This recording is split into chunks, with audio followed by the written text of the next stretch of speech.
मित्रांनो, आज पुन्हा एकदा आहे ना सिद्ध झालं आहे की ईडी, CBI ह्या सरकारी ज्या यंत्रणा आहेत या सत्ताधाऱ्यांच्या हातातल्या कठपुतळ्या झालेल्या आहेत. कारण सदाभाऊ खोत या नेत्यानं एक स्टेटमेंट दिलं आहे, तेही देवेंद्र फडणवीस यांचं नाव घेऊन, की ईडीची गती वाढवा, माणूस एकतर आपल्यात आला पाहिजे नाहीतर तो घाबरून मेला पाहिजे.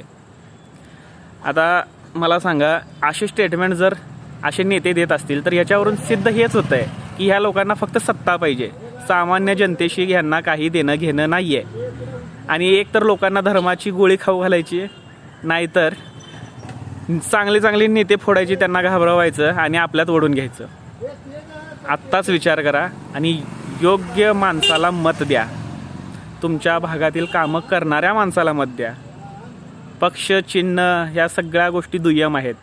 माणूस महत्त्वाचा आहे. तुमचा प्रश्न मांडणारा जो नेता असेल त्यालाच पुढं पाठवा.